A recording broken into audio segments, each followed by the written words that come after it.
Zidane navuga ngo ubaye man of the match igitego wasinze umukino bena mbere muri imva mute uriyumva neza twarukaga gutsinda polisi muri 2023 na Rayon Sport sorry uno turayitsinze natwe n'ibintu twashakaga gukuraho ko abantu bavuga ngo izindi kipe songera ngo n'ubutumwa tugenda dutanga gake gake ko Imana idushoboza tuzatugenda tugera ku byiza. Kira gitego nyuma yo kugitsinda ikame nacyo gibaye intandukano ry'uno munsi unabaye man of the match unahawe navanga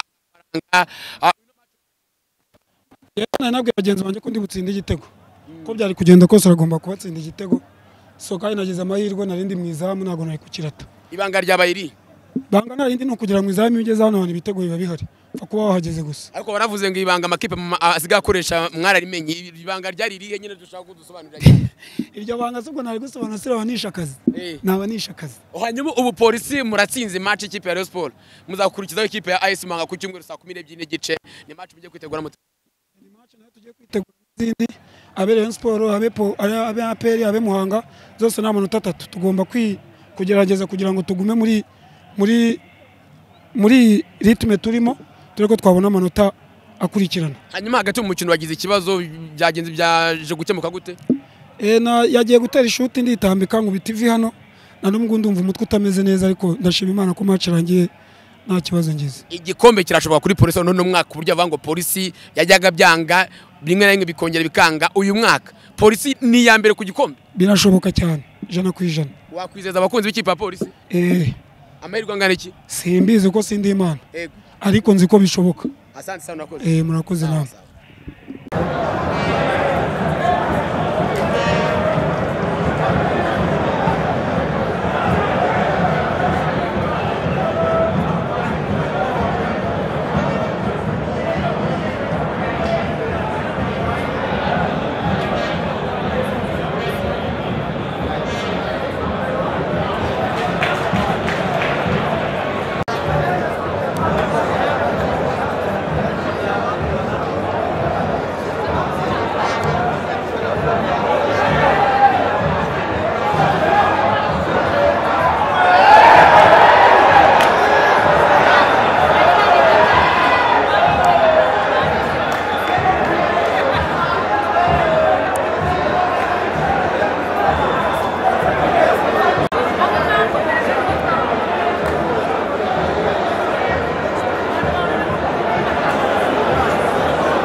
Kate kumbona utemba itoto ibanganire ngo nanjye mbwira biwanye nibisanzwe nuko umuntu aba yamenye ibanga ryo kurya neza hakiri kare ubuse mama ko nge ntabona amafaranga yo kugura izo nyama za buri munsi yewe niba ugitekereza ko ukeneye inyama za buri munsi uribeshya rwose ubibanga namenye ni umuceri imbere ya mbere muri Tanzania wa Bemama na Baba Rice naba natekesheje amavuta ya Mount Mero Soyiko bikaba karusho kandi buriya agafayini kazania nako ni ingenzi wanjye uwo muceri utumye utemba itoto gutyo cyane rwose ariko naho urashoboye ubusujya muri Tanzania kugura umuceri ashwida Aloy Supply Company barahari ku gacu twese ubwo nabasanga he bakorera mu isoko rya Nyarugenge munsi ya Ragarete cyangwa se ku mashami yaba ari ku isoko rishya rya Nyarugenge mu muryango wa B5 akarongo 14 wabahamagara kuri nimero 078238 cyangwa se kuri 078235 84 78 ndetse n'ikabuga kwa Maisha wahamagara kuri 0782555999.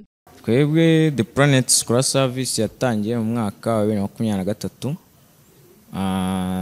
ubu turi mu 2025 ariko tugeranyije ndabanyeshuri amaje kugenda muri urwo rugendo rwo kuva muri 2023 kugeza muri uku kwa 9 bazagenda nk'abanyeshuri barenga 50. Sawa mu Rwanda gusa dufasha, hari n'abandi wenda bo baturuka mu bindi bihugu tukagenda bose tubafasha korera mu mujyi wa Kigali muri quartier Mateus mu nyubako ya Believe House muri floor ya 2 umuryango wa 001. Noneho umwihariko wacu mu gukora twebwe umunyeshuri tumukurikirana mu gutangira muri document. Urugero ajya bari gushaka document ariko akaba atazi ngiyi document nayikora yo gukoresha application, tumuguiding uburyo ki yabona iyo document. Niba ari passport wenda ashobora kuba atazi uburyo ki ayibona, tukamubwira ati uraca muri uburyo kugira ngo ujye kuri immigration bayiguhe. Niba ari document ya English proficiency nawe tukamubwira uburyo ki azayibona, non criminal record. Ubwo ushinzwe ibya document abagomba nyine kumuguidinga mu buryo bwo The Planet Scholar Service. Turi team y'abantu bagira muri 6 abari mu Rwanda. Urumva umwe abafite icyo ashinzwe n'ushinzwe wa document agomba gukurikirana umunyeshuri, hakabaho n'ubushinzwe application, hakabaho n'ushinzwe visa.